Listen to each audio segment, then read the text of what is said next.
And hello again from WJ Live, powered by the Western Journal. I'm Josh Manning, Deputy Managing Editor at the Western Journal. Joining me today, supervising reporter Michael Austin on my right. Howdy. And howdy. Howdy.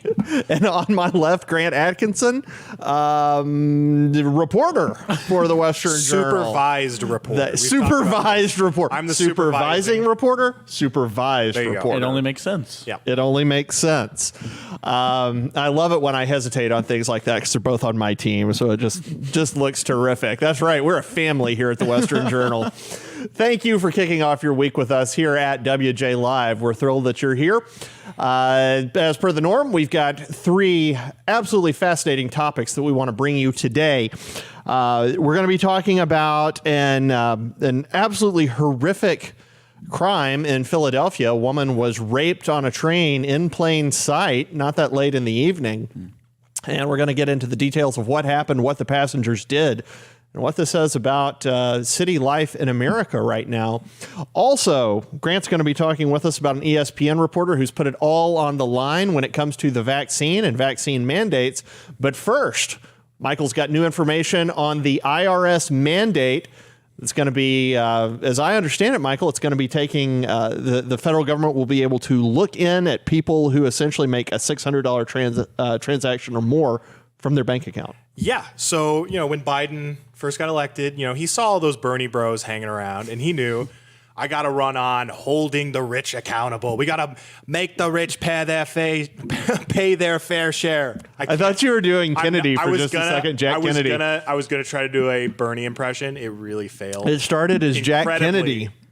It failed incredibly. Billionaires. That was the great Randy DeSoto here. Many of you have read his articles. Does actually a pretty good Kennedy impersonation. I thought that's where you were. Millionaires and billionaires. That's the best I can do. You just need gloves and a curmudgeonly expression. Yes, they weren't gloves; they were mittens. Anyway. As a part of this $3.5 trillion spending bill that Biden keeps trying to push forward with the Democrats, they say they're going to help, the IRS keep track of accounts and make sure, the rich pay their fair share. But it's not the rich who's going to pay for this because the IRS will be able to track any transaction of $600 or more in a bank account. So the people paying for that, it's not going to be... That's not the ultra wealthy. No, not at all. And we're already seeing the pushback from this because people are pulling out of their credit unions in droves. And, we got this quote from this, the head of a kind of credit union organization. He said, some credit unions are already seeing consumers withdraw their accounts because they are concerned about the possibility of this government intrusion. Any increase in compliance burdens ultimately lead to the higher operational costs that could impact service and credit unions' lending capacity. Every dollar spent on cumbersome compliance costs is one less dollar to lend to members. And to me, the bigger part of the story, even more so than that, was the fact that one of the groups that's most hesitant, that's most cautious about this, is minorities. So, another insider, another credit union insider said, we work with a number of minority banks across the country, minority depository institutions, and many of them are within our membership, have come to us, and their concern is that many are serving a community that have come from authoritarian regimes that have a natural distrust for governments and big government, and that is actually furthering or exacerbating those concerns. So they're very concerned with how they communicate to their customer base. So people have a reason to be scared. And congratulations on leaving Venezuela. Welcome to Venezuela. Welcome to Venezuela. Wow. Well, yeah, we had that meme go viral of the empty shelves comparing it to Venezuela. But it's really, Biden is bringing us there. The government keeps getting bigger and bigger and bigger. He wants to spy on everybody's transactions now. Where's this going to stop? Is it going to stop? Oh, I don't know. I don't know why it would stop. I mean, if you can get away with it, and thank heavens, Senator Sinema and Senator Manchin are pushing back on this and are just they are the absolute worst nightmare. Were you the one? Was one of you guys who was telling me earlier today there was a congressman who suggested, well, really, since West Virginia doesn't contribute really takes more from the national budget than it contributes, that Manchin shouldn't have a vote? Was one of you guys telling me that? I don't. I wasn't. I can't remember who it was. It was somebody. I think it was Joey Chester in the assignment team telling me that this morning. Yeah. I don't know why this would stop. The alarming thing, well, there's several alarming things about it, but to cloak it in this idea that, we're going to hold the rich accountable is just absolutely absurd. Yeah. I did some very quick math. The minimum wage in Arizona, where we are in Phoenix, it's $12.80 per hour. That means that a 40-hour work week at minimum wage is going to net you $512. Now, if you get paid twice a month, like so many people do, that's $1,000. And you deposit that in your account, all of a sudden you're a minimum wage worker who the IRS is now keeping an eye on. That is so, I mean, look, it's unacceptable on multiple levels, but just on a level of decency, it's absolutely insane. I cannot imagine. Can you imagine? What if you ran on this? I am going to make sure every minimum, sorry, they hate it when I do that in the booth. I am going to make sure every minimum wage worker in the United States is spied on by the IRS. Vote Biden. I mean, it's a joke. Yeah. It's a joke. Well, Grant, I mean, they would just tell you, hey, they should be paying their taxes anyway, so what's the harm in it? Or what would you say to that? I mean, I would say to that I am paying my taxes. And I would be lying if I said I fully understand what kind of transactions this entails. But from what I understand, I think, like, for example, I am living with a roommate right now, right? Yes. And we pay rent. And because the rent company is really annoying, they won't let you split the rent in half. So I have to pay. So you each pay it individually. I have to pay my whatever, and then he sends half of it to me. Yeah. And half of my rent is over $600 because I'm a real high roller like that. and so he sends me over $600. Am I now getting spied on? You're totally getting spied on. Because he sends me my rent money? There's been a lot of confusion over, wait, is it bank accounts with $600? Is it deposits? But the latest story I read was any transaction happening in a bank account of over $600, the IRS will be given full reign to just dig into the details of it. I mean, it's not what I would say to the taxes thing is that it's not that I have anything to hide when it comes to taxes. It's that I don't want or need the government to know what I'm buying, what I'm purchasing. And honestly, if they do know that, that's information that they can use against me. I mean, I think we already see that with big tech.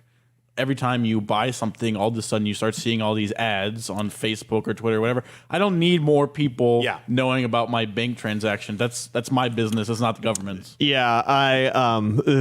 So first off, the roommate thing is very tricky. Watch out. I was in a situation like that one time. I got shorted. Seth, he works here, so if I ever find you, we will even the score, Seth. But so it's almost anybody. I mean, I carry points on my credit card the whole year, and then I cash them out at Christmas to pay for Christmas presents and stuff. Mostly for me, but some for my kids. And that's going to be over $600. Yeah. So boom, bought Christmas presents. IRS is watching. But the part that bothers me about all of it is that you have this bloated government, this federal government that already is getting way too much money, and then they're going to crack down on all these people. And what I don't think they realize is that all of the richest people, they have a team of financial experts going over their taxes, making sure they pay everything, making sure they take advantage of every single loophole imaginable. And the people that pay for this are going to be a little more uneducated. They're going to be earning less. It's going to be, it's going to be the mom that runs a barber shop out of her house and they just do transactions, on Venmo or something. It's going to be the dude just making minimum wage trying to get by. Those are the people that, they're going to make a mistake and then the government's going to hit them for it, and then they're going to have no way to recover. Yeah, that's interesting that you say that. I'm going to push back just a tad on that. I agree with you that I don't think the folks in Congress have put those two things together. I do think, though, that the folks in Congress absolutely know what is involved in avoiding all of this tax stuff, because they are doing it. Yes. They are doing it every year. They are such a bunch of hypocrites to stand up there and say, oh, we have to close all the loopholes. Loopholes, they're terrible. Yeah. People should pay their fair share. And then they employ high-powered accountants to blow those loopholes wide open so they can walk through them. It's disgusting. Yeah, and they do exorbitantly high taxes on the rich, which kills job creation, which keeps them from taking any chances, which hurts the lower class. And then they do things like this, which also targets the lower class. And then they're like, wait a minute. Why isn't any of this helping? Well, it's like I was reading an op-ed this morning by Paul Ehrlich, and he was talking about how a lot of what's happening right now, it's not even the result of like direct intentionality from the Biden administration. It's just this knee-jerk reflexive need to push back every single thing Trump did, whether it made sense or not. And so they've created, I don't know how the left, pardon me, I do know how that, I don't know how Democrats can look at what's happening in the country and think, oh gosh, what a resounding success. Mm-hmm. And the ones who are not intellectually honest, who would say, "Oh, Republicans are the problem." Please show me how Republicans are exacerbating all of this. Yeah. It's only Republicans and Sinema and Manchin that are standing between us and just skyrocketing inflation. Yeah. They're the only ones standing between us and the government spying on bank accounts. It's not Republicans who are doing this. It is the left's desire to roll back every single thing Donald J. Trump did. Yeah, and they're just going to keep saying that they're just taxing the rich, but then they're going to keep doing policies like this. They're going to raise taxes on, tobacco, and so which only targets only how targets many? Seriously, at what point minority voters are you going to realize that they are coming for you too? This is not credit unions, vaccine mandates. We know that they disproportionately impact minorities because minorities are turns out the federal government gives a group of people syphilis. And they kind of distrust injections that the federal government wants them to take. I mean, I would be pretty cautious. I would be too. I would be too. I am. I'm not going anywhere near the thing. I'm not. Look, if you want to, great. It's clearly saved lives. Yes. But there are costs associated with that. So did you have anything else on that, Grant? That's good coverage there. I called you Grant, Michael. Sorry. I was looking at Grant on the page. I would never insult you like that. Yeah, that's a tough one. Intentionally. Yeah. I'll deal with it. So we're going from really zoomed out federal policy, and we're going to zoom in to the city of Philadelphia and crime. And a specific crime that took place over the weekend at about 10 o'clock on a train in Philadelphia. A man by the name of Fiston Ngoy. I don't know if I'm pronouncing that right or not, but Fiston boarded the train. He went over and he sat next to a woman, began trying to touch her. And she resisted a couple of times. And then once he had had enough of her resisting, he proceeded to rape her. Now, this is not an empty train car. This is a train car that was occupied. And what happened as he raped her? Well, nothing other than the rape. People looked on. There's reporting that people recorded it. No one called 911. No one tried to intervene and stop it. It is an absolutely horrific, brutal crime in a city that is run by Democrats and has been run by Democrats for years.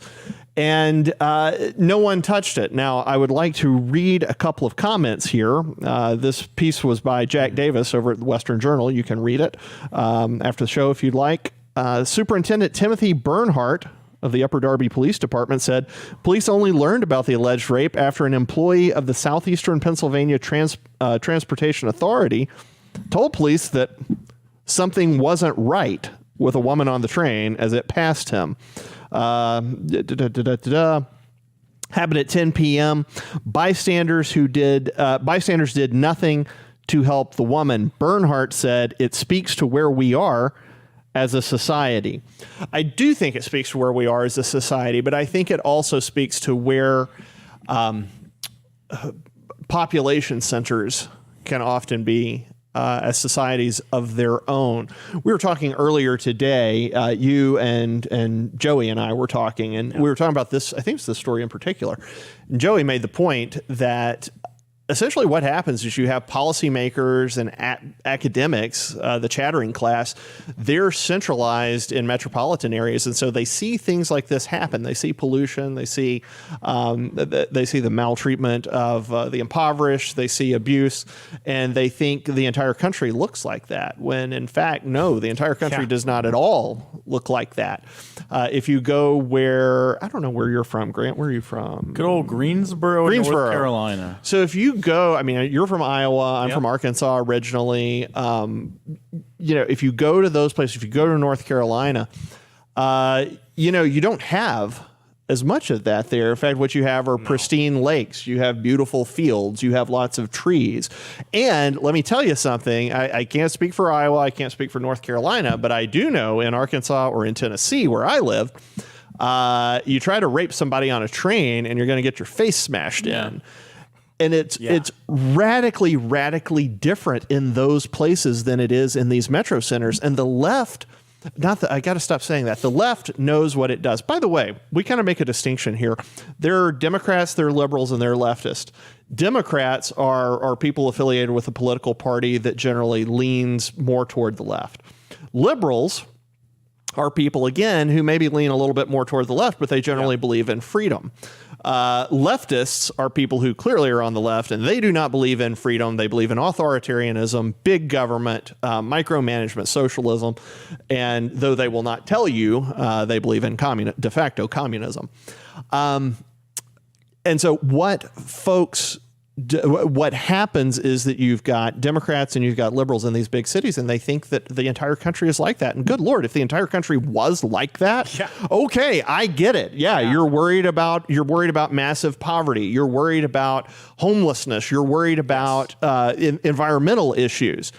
Folks, the country is not like that. The whole country is not like that. Michael, you grew up in Iowa. How many train rapes did you see in Iowa? None. None. And if I had, I know that I would have done something about it. The people around me that I grew up with would have done something about it, would have said something, stopped him. Yeah. Something would have happened. And, a lot of the states you mentioned, the guy wouldn't have just gotten beat up. He would have gotten shot. Yeah. So, yeah, absolutely. Yeah. Absolutely. Grant, it is interesting. You see all of these movements in so many metropolitan areas to defund the police. When you defund police, when you don't have police present in these areas, it seems like things like this tend to happen. Yeah, things like this, or, even worse or just as bad things, death. Being one of them, gun crime, knife crime. Yeah. I mean, whatever it is, violent crime, whether it's a sexual crime, whether it's, a fatal crime, those things are all up. And those things are up in liberal cities that are run by Democrats. That's just a fact. I mean, they can try to argue all they want. They can try to say that it's not true. You look at places like Chicago. Yeah. I mean, it is a complete hellhole right now. And they have one of the most... Well, honestly, she's a leftist, but they have a Democratic governor who is insane, and mayor who is insane, in Lori Lightfoot, and it's not just a one-off. This is a constant thing that we see in Democratic areas of the United States, and it's such a vast difference. You see it with COVID, you see it with crime.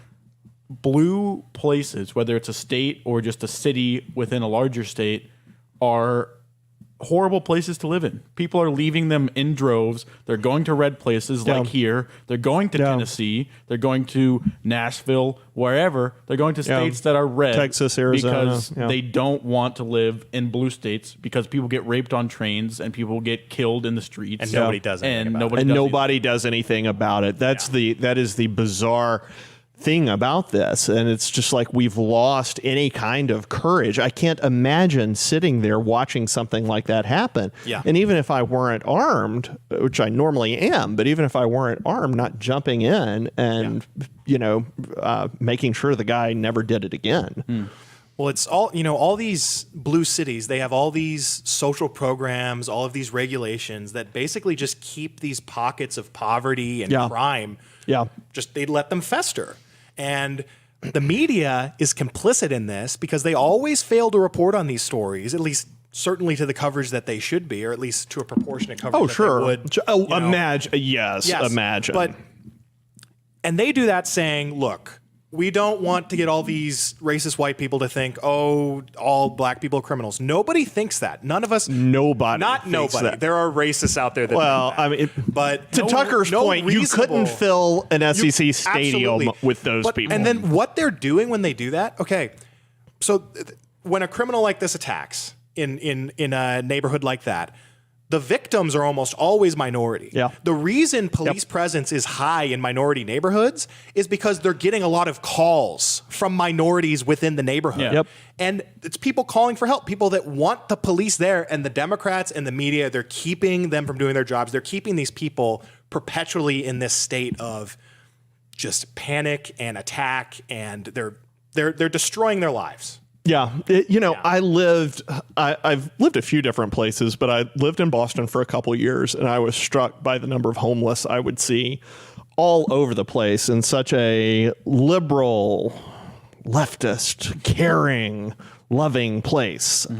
You'd see homeless people sleeping at night when it was cold. They would sneak into the ATM vestibules outside banks, and they would sleep in there, or they would sleep over heating grates.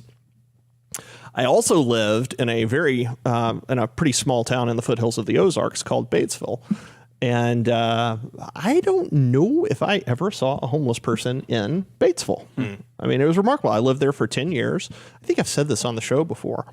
If a home burned, then churches in the area would get supplies to help the family. The people didn't have to go to the church. They weren't members of that church. Yeah. I remember our church, they're helping multiple people when that happened. They weren't church members. And sure, we had crime. We had crime just like everybody else does. Every now and then there was a murder. There was drug use. There were rapes. But I actually worked in law enforcement at the time and went out on calls. We served warrants, and you never saw the kind of insanity that you see in these other areas. Yeah, and to me, it's not even just that this doesn't happen in blue cities. Yeah. It's like these great things that you're saying, they're non-existent in blue cities. It's not just it's not just that they are okay living without that. It's that they actively hate those things. They hate suburbs. They hate small towns. They want to get rid of them. They want everything to be a big city. So not only do they not want it where they can't even be content going and saying, I'm going to go live in New York and I'm going to go do my little thing in New York City. It's like we have to destroy those things that you're talking about everywhere. That's it. Destroy anyone who doesn't think like we do. And the entire point, and we're running long here. We're about to move on, but not the entire point, but the one of the points of the American project, the American experiment, was this idea that I think it was de Tocqueville called laboratories of democracy. It was this idea that if you want to live in a cosmopolitan city center where there's all kinds of foreign food and new fashions and interesting art and those things, you could do that. But also, if you wanted to live in a small town in the foothills of the Ozarks and hang out with farmers and ranchers and people who work the soil, you could do that too. And I got to tell you, the people in Batesville, Arkansas, they could not care less if you live in a big city or how you vote in a big city. Yeah. It's not the same. To Grant's point, it's not the same with leftists in big cities. They want to obliterate suburbia. They want to obliterate rural living. They think flyover country is ridiculous. It's inhabited by a bunch of mental delinquents and deplorables and chumps and Neanderthals. But that's not going to happen. It's not going to happen. Those folks aren't going away. And that's why places like the Western Journal, WJ Live, why we exist, because folks like you out there, you respond to what we're saying. We're doing our best to defend. All right. Last, but certainly not least, Grant, ESPN reporter, vaccine mandates. Yes, big stuff happening. What's going on? It's come to Josh's favorite segment of the week with his sports talk with Grant. So Sports talk with Grant. This isn't really should be sports ball with Grant. Ball I always Grant. refer to it as sports ball. This really isn't a sports story. It's a thing that happened at a sports company, so it's indirectly related. But Allison Williams, she's a 37-year-old reporter at ESPN, and she was one of the more well-known reporters at ESPN. She covered the national championship this year. She covered the NCAA Final Four. She's a sideline reporter for college basketball and football, and she covered the biggest games each and every week, the biggest events. She is one of the most talented people that works for the network. And before this football season, she had announced that she was going to opt out of reporting this year because she's not vaccinated, and she wanted to have a child with her husband. They have one child. She wanted to have a second one. And so she said, I understand there's conflicting reports. I'm not telling anyone that they should or they shouldn't get the vaccine. What I'm saying is that I have fears that if I get the vaccine, it could affect my fertility, and I'm not willing to take that risk for a job. So I'm going to opt out of this season, and hopefully next season it'll come back. Everything will be okay. Well, unfortunately, that wasn't even an option for her either. She's not allowed at this point to opt out of the season. At that point, there wasn't a vaccine mandate. Now there is a vaccine mandate by the Walt Disney Company, who owns ESPN, and they say if you are not vaccinated, then you must get vaccinated or you'll be fired. Yeah. That's the only choice. There's no, I'm going to opt out, I'll work from home. No exceptions. You have to get vaccinated. And so she came out on Instagram on Friday, and she announced that she's going to be parting ways with ESPN because she filed for, let me see what she called it, a request for accommodation so that she could avoid the vaccine mandate, and they denied it. And so she said, okay, well, I'm not going to be able to work here anymore. If you're not going to work with me, you're not going to give me any way to not get vaccinated because of my own personal concerns, then I'm going to have to leave. And I want to read a quote from her Instagram. It was a video about 5 minutes long. I just want to read a quick quote from it. She said, quote, "Belief is a word I've been thinking about a lot lately because in addition to the medical apprehensions regarding my desire to have another child in regards to receiving this injection, I am also so morally and ethically not aligned with this. And I've had to really dig deep and analyze my values and my morals. And ultimately, I need to put them first. The irony in all this is that a lot of those same values and principles I hold so dear are what made me a really good employee and probably helped with the success that I've been able to have in my career. And it wasn't that long ago that those values were aligned with the Walt Disney Company." So it makes me think of a video that Michael showed me earlier today. I was behind the 8 ball and I didn't get it clipped so that we could show it, but I'll just explain. I'll just explain what it was. It's a video of this guy. He's like a blogger on Twitter. I had never heard of him. He's like the hard hat something. Yeah. He has like 25,000 followers. So, I mean, not like super famous, but pretty well followed guy. Yeah. And he made this video. It's about 2 minutes long. And his argument in the video is that the reason that companies want to have vaccine mandates is not because they're worried about COVID. It's not because they're worried about you spreading it. Instead, it's because they want to further weed out all of the conservatives and all of the people who would have an issue with something like a vaccine mandate. And once those people are gone, then you have no one who's going to raise concern. You have no one who's going to be in opposition to whatever they're told. And they're just going to follow like little lemmings and do whatever these liberal companies tell them to do. And his point was that it's super dangerous when you think about law enforcement, when you think about the armed forces. Those things obviously super important to have differing opinions, people who have deep-seated values that they're going to fight for.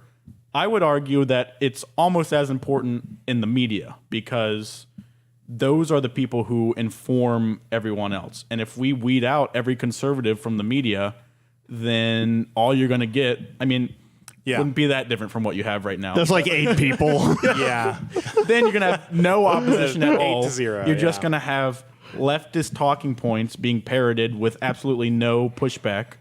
And I think that is maybe not as dangerous, but almost as dangerous as law enforcement, armed forces. The media informs the everyday normal people. And I understand this is ESPN, this is a sports reporter, but it paints a picture to me of what could happen to people in the media. And if they're going to be weeded out because of their, I mean, let's be real, it's because of their conservative views. That's what it is. And so it concerns me. And I guess the question I want to ask you guys is, do you agree with that? Do you think that there is an ulterior motive to these mandates? And is it going to weed out conservatives? Yeah. So I think 3 points. First, yeah, I think absolutely. It's not that they want to weed out conservatives. They want to weed out anybody they see as a threat or a danger. And, the way the media has sold COVID is that it's this existential threat. It's going to destroy humanity, basically. And so if anyone's not protecting 100% against it, well, then everyone's going to get killed. So that's the first thing. But then the other two things I think are really important about this story is, one, there's been a lot of research on the sort of fertility thing about the COVID vaccines, and that theory has been largely debunked. Like there's no evidence, concrete evidence to show that it affects people's fertility whatsoever. And my second point is that doesn't matter at all because we don't. You're right. Setting up a system where like the medical elites and the experts, they get to say one thing, they get to decree one thing, and then everyone has to follow what they do no matter what. First off, you can't have scientific discourse because dissenting opinions is a necessity to scientific discourse. And secondly, you're creating an authoritarian just country where no one can do what they want. They all have to listen to these elite experts that have no idea what our day-to-day lives are like. So yeah, that's what I'd like to say about that. There's an interesting piece that's coming out on the Western Journal today, maybe live by now, I'm not sure. But our friend on assignment, Caleb Gina, put it together. It's dealing with a decree from Lori Lightfoot. It's a situation where essentially they're going to put on unpaid leave all of the police officers who don't get the vaccine. And at this point, that's roughly 50% of their force. Yeah. Additionally, we know from polling that let's see here, how do we put this? Red state and red counties tend to have lower participation in tend to have lower vaccination rates than blue counties. That means, as we've been saying, it probably disproportionately impacts Trump voters, which, can proxy for conservative or at least populist patriotic. So yeah, I don't know to what extent there's intentionality behind any of this. Intentionality. There's intention behind this. It's a useless word, intentionality. Yeah. I don't know how much intention is behind that. Certainly on some level with some people, surely it's there. The net effect is absolutely horrifying, though. I mean, imagine what happens when you have nurses walk off the job, when you have airline pilots walk off the job, depending on who you believe. Depending on who you believe, that's already happened. Though the officials deny it. What happens when you have 50% of a police force in a place like Chicago not walk away? Let's be clear. These are not people walking away. They're just people being sidelined without pay by Lori Lightfoot and the policies that the left is pushing there. So the net effect is going to be absolutely devastating. Yeah. It is humorous. It's almost humorous to watch the reporting on supply chain issues and those sorts of things and think, oh, you think it's bad now? Just wait. Just wait. It's going to get so much worse. And I don't know what we're going to do with that. It's a very strange situation the Democrats are in. At least at this point, they should be thinking, we've got to have some kind of a victory. We've got to have a victory going into 2022. Mm-hmm. Yeah. If we don't have anything, they're going to trounce us. Now, maybe it's the case that they think we're going to get trounced anyway. So who cares? Let's try to push through the craziest thing we can. But I don't think that's what they're thinking. I don't know if it's that they can't see the forest for the trees. They're so focused on the $3.5 trillion and what to do with that. I don't know. Yeah. I don't know. But even if they get nothing else to go their way between now and 2022, I don't see how you don't have a red landslide of some sort. I mean, I think this could make 94 and the contract with America look like nothing. And now, of course, Republicans, if they can find a way to mess it up and lose, they will. But I mean, they've got everything on their side. And I think this only augurs well for 2024. I mean, they're not going to be able to go 4 years without without any kind of major victory. They're going to get some kind of major victory, and it's going to blow up in their faces and in ours. And all that's going to do is enhance the chance for 2024. But then the cycle continues. Then the media will come back. God help us if it's Trump. But even if it's DeSantis, I mean, we see how they've treated him. The media will come back and will pillory and try to utterly destroy that person and the people who vote for him. And by the way, the election process will be rigged again. Turns out the media will report, oh my gosh, there's massive cheating from Republicans. Oh my goodness, what are we going to do? Maybe Russia will make a comeback. Russia will be back. There's no question. Mark my words, folks. Mark my words. Put it down. Put it down big, plain, and straight. That's coming back. And the left and Democrats will get angrier and angrier. Things will flip, and it's going to go back and forth. Something has got to give. Yeah. Something's got to give.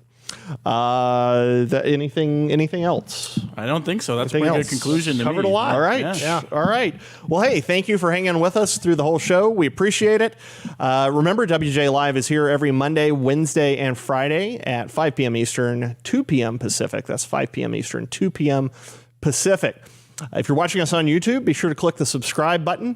After you click that, you'll have the option to click a little bell off to the side. Be sure to mark that bell, click that bell. That's going to make sure that we don't get shadow banned from you. Yeah. That when we go live, you're going to get a notification for it. It's not going to result in a bunch of spam or anything like that. It's just you're going to get a little notice when we go live. That's all that clicking that bell does. Additionally, if you would like to directly support the work of the Western Journal and WJ Live, you can always go to westernjournal.com/join. That's westernjournal.com/join. We're looking out right now. Facebook is hitting our traffic. We believe Facebook's hitting conservative traffic yet again. They may be hitting other traffic too. We can't tell for certain. But we make our money off of essentially we don't charge our readers anything. We make our money off of ad revenue, and when they hit us, it hits us very hard. And so if you believe in what we're doing and you feel led, don't let me push you into it, but if you feel led to support us, we would be thrilled for your help. If you go to westernjournal.com/join, there are a couple different ways you can directly support the work that we do. We're a family-owned company. We don't have a billionaire behind us, but that also means we're not in anybody's pocket. And the word I would use to describe how we handle our finances here is integrity. We do the right thing. Nobody's driving gold Lexuses around here or anything like that. The money you give goes directly into our efforts to produce journalism and commentary that pushes back against the left, works to and is pushing toward saving America and toward bringing people to Christ. That is our goal. All right, for Michael, for Grant, for everybody in the booth, I'm Josh Manning. This is WJ Live, and we will see you again on Wednesday, 5 p.m. Eastern, 2 p.m. Pacific.